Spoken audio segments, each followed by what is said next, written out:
السلام عليكم، مرحبا بكم معايا من جديد في اطباق زكية شانيل. اليوم ان شاء الله كيف العاده غنشارك معكم وصفات واقتراحات اللي سهله وسريعه والاهم انها اقتصاديه وكتوجد بسرعه. عندي هنا بالنسبه للطبق الرئيسي غنحضر معكم طاجين تاع اللحم الطريقه اللي كيجي بنين بزاف. عندي هنا كناخذ اناء كنوضع فيه القليل من القزبر ومعدنوس، 3 الفصوص نتاع الثوم، غنوضع تحميره ملعقة صغيرة، غنضيف أيضا نصف ملعقة صغيرة نتاع الكمون، ملعقة صغيرة نتاع الخرقوم، ملعقة صغيرة نتاع السكينجبير،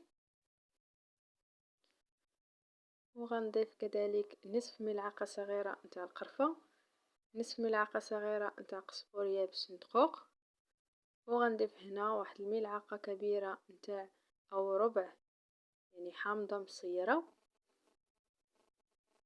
اللي معسها مزيان بالمعلقة، وكنضيف الزيت وضويمة نتاع الزعفران. كنخلط هاد التتبيله جيدا بهذا الشكل.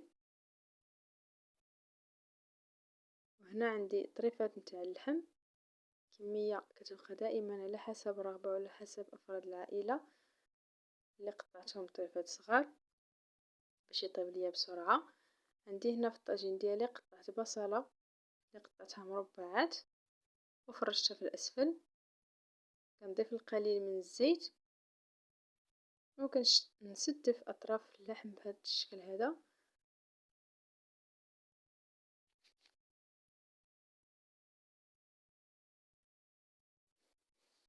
هاد الطريقه ممكن ايضا تستعملوها للدجاج، كيجي هاد الطاجين بنين بزاف. هنا خديت جوج حبات كبار نتاع البطاطا اللي وضعتهم في ديك التتبيله اللي تبلت بها اللحم، وغنستفهم بهذا الشكل. هنا في هاد الطاجين غنخضر فقط البطاطا والجلبانه، كميه ايضا تاع الجلبانه اللي ايضا درت لها القليل من الشرموله كنوضعها هكا من فوق. وهنا عندي حبه صغيره نتاع البصل اللي شلطتها كنضيفها ايضا من فوق.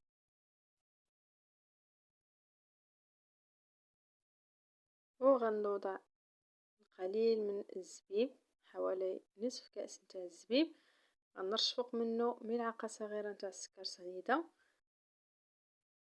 وشويه نتاع القرفه فقط غير باش تنكه لينا ديك البصله وتجينا معسله بهذا الشكل. وغنضيف الماء بعد ما شللت الاناء اللي فيه التتبيله، وغنغطي على الطاجين ديالي ونوضعه فوق النار. هنا بالنسبه للتحليه خديت كاسرول وضعت فيها لتر من الحليب، غنضيف ليه 5 المعالق كبار نتاع مايزينا يكونوا مملوئين جيدا، وغنضيف 4 المعالق كبار نتاع السكر سنيده. هنا السكر دائما كيبقى على حسب الرغبه، يعني كاين اللي كيبغي الحلاوه بزاف وكاين اللي ما كيبغيش. غنخلط هاد العناصر جيدا وغنوضع الكاسرول فوق النار مع التحريك المستمر باش ما يلصقليناش النشا او ما يزيدنا في القاع نتاع الكاسرول. نستمر في التحريك حتى كتعقد ليا الكريمه.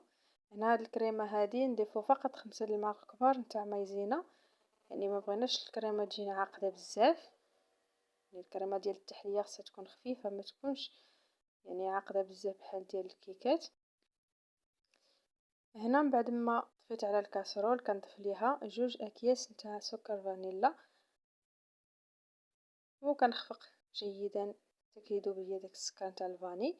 كنفرغ الكريمه ديالي في اناء وكنغطيها بالسلوفان وكندخلها للثلاجه تتبرد مزيان. انا هنا دخلتها للمجمد يعني باش تبرد ليا بسرعه.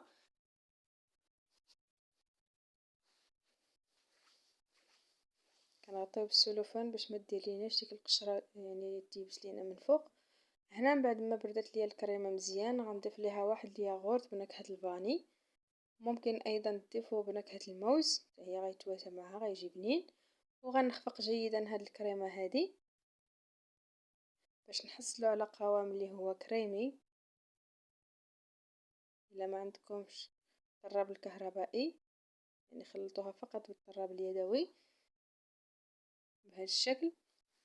غناخد الكؤوس اللي غنوضع فيهم التحلية، كنوضع القليل من الكريمة. عندي هنا بالنسبة للفواكه استعملوا اي نوع تاع الفواكه عندكم. انا هنا عندي التفاح والموز اللي قطعتهم قطع صغيرة.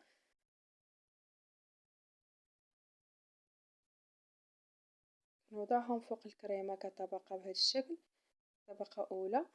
من بعد كنوضع الطبقة نتاع الكريمة بهذه الطريقة، والطبقة الثانية غادي نوضع القليل من المكسرات. انا هنا استعملت الجوز والقرقاع مع اللوز والزبيب وقطع نتاع البسكويت اللي قطعتهم طريفات صغار، كنوضعهم في هذا الشكل هذا. وغنوضع طبقة أخيرة من الكريمة.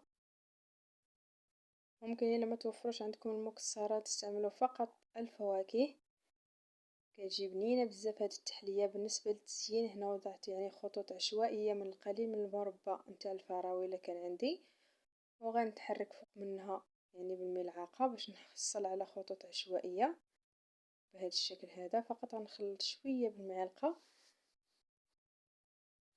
هذه فقط يعني كفكرة للتزيين. وهذه هي الشكل النهائي ديال التحلية ديالنا.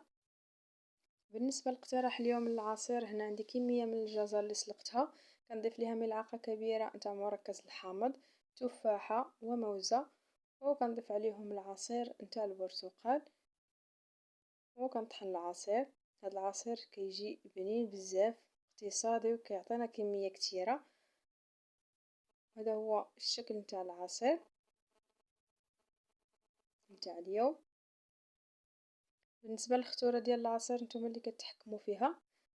هنا بالنسبه للمملحات نقترح عليكم سندويتشات اللي كيجيو اقتصاديين شبيهين بالطاكوس، كيجيو بنينين بزاف. عندي هنا شرائح تاع الدجاج اللي ضفت ليها الملح، الخرقوم، سكينجبير، غنضيف ملعقه صغيره نتاع القزبر يابس مدقوق، غنضيف كذلك عصير الحامض، ملعقة كبيرة من العصير الحامض، وغنضيف ملعقة صغيرة من الموطار. هنا الا توفر لكم الياغورت الطبيعي ضيفوا واحد جوج معالق كبار. وكنضيف هنايا الزيت، كنخلط جيدا هاد الدجاج بهاد التتبيله هادي. فوق النار عندي مقلاة اللي وضعت فيها القليل من الزيت، كنوضع فيها الدجاج وكنشحرو.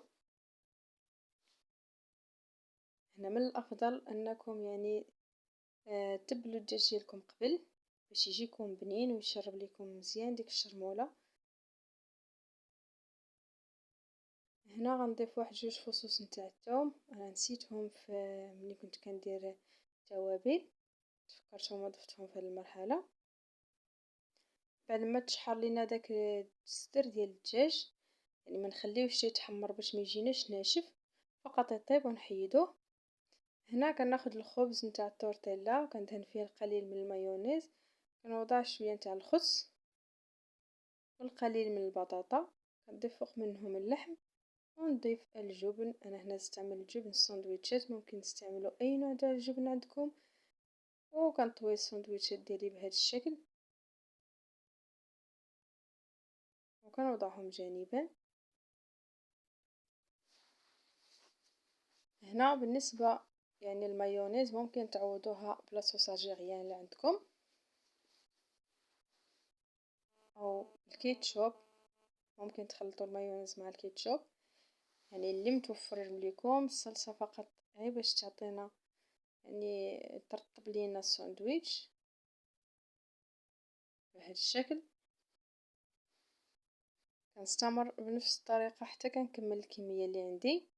بالنسبه لهذا الخبز هذا مازال ان شاء الله نشارك معكم بشي فيديو كيجي ناجح، خبز التورتيلا بطريقه يعني اللي كيجي ناجح 100%، وكيبقى لينا رطب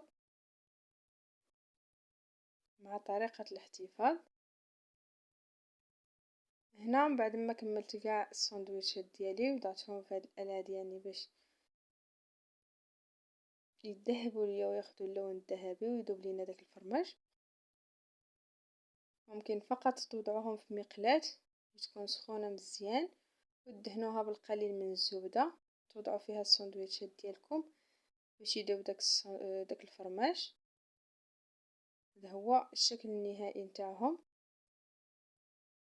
كيجيو مقرمشين من برا وطريين من الداخل،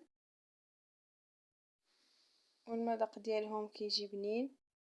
هنا كنكون ساليت معكم الوصفات واقتراحات اليوم، كنتمنى ينالوا الاعجاب ديالكم وتجربوهم ويعجبوكم. ما تنسوش الاشتراك في القناه وتفعيل الجرس باش توصلوا كل جديد.